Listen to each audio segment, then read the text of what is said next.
Simpleng garahe ang bubungad sa inyo papasok sa cafe and restaurant na ito sa Bagray Hills, Barangay Mayamot, Antipolo.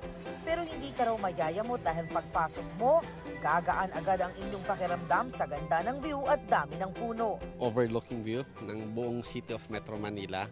Talagang halos 360 degrees siya. And yung ambience, pag nakita nyo maraming puno, tapos yung space mismo ng mga table, yung relaxing siya. Okay naman po yung food. Marami naman po yung serving nila. Ako po maganda po. Sulit naman pa pagpunta nila. Okay naman po. Maganda naman po siya. Nakaka-relax. Oo po. Isama na rin sa side trip ang International Shrine of Our Lady of Peace and Good Voyage na kilala rin bilang Antipolo Cathedral.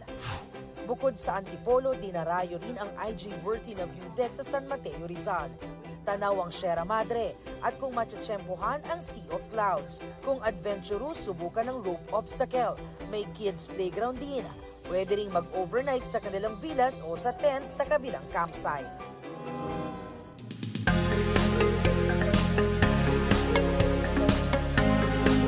Sa usapang sabaw, ano ang mas nangingibabaw?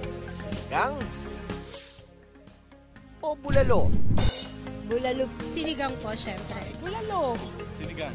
Ang dalawang ito na comfort food ng mga Pinoy, kabilang sa 50 best soups in the world ng Taste Atlas. Yung sinigang, meron siyang asin. Tapos meron siyang linamnam. Kaya nakakatuwa na kapag kinain natin, hinigop natin yung sabaw ng sinigang, ginaganahan tayo. Bukod sa asim, bentahin ng sinigang ang tamis at alat nito. Kompletos recados. Kung titignan natin napakasimpleng lutuin, di ba? Pero complex yung taste. Almost lahat ng protein pwedeng gamitin. Almost lahat ng gulay pwedeng gamitin. Sa isang food stall sa Pasig City, gabi-gabing blockbuster ang kanilang sinigang. May pinares, sa pares, presenting their sinigang pares. Putok-batok overload dahil pinagsama ang beef at lechon kawali. Kinuha ko yung concept nung pares. Kumbaga yung cut ng meat, yung kung paano sineserve yung pares. So, oh wait, baka magselos ang team bulalo. Yung word na bulalo, buto ng bakan. Ang proper na term or proper na tawag talaga natin dapat nilagang bulalo ng baka. At ang bulalong lasang Tagaytay, no need ng dayuhin sa Cavite. Meron yan sa pwestong ito sa Tondo, Maynila. Binabalik-balikan talaga nila yung fresh na meat namin tapos yung masarap na sabaw. Pinapakuluan namin siya gamit yung mga buto para mas malasa talaga. Ano man ang piliin, pagdating sa sabaw, ang sinigang at bulalo, talagang panalo.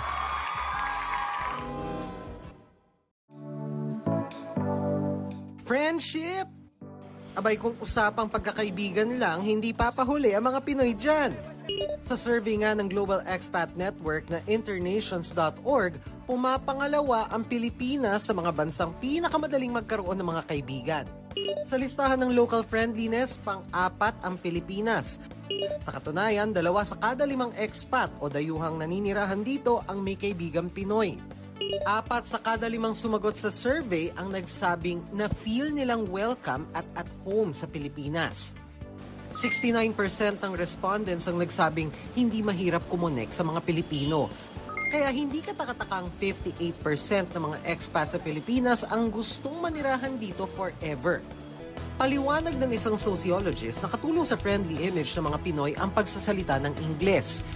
May malaking papel din ang konsepto ng kapwa o pagtrato sa iba na hindi kaiba sa atin. Tapos, it's a psychological concept. When you invite them to your home, you treat them the way that you would want to be treated yourself when you go to another house. Pero hindi raw porket sinabing ang mga Pilipino ay tunay na isang kaibigan, pwede na tayong kaya-kayanin.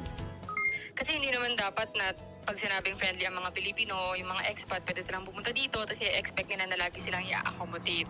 Kasi hindi naman yun healthy for us as a country.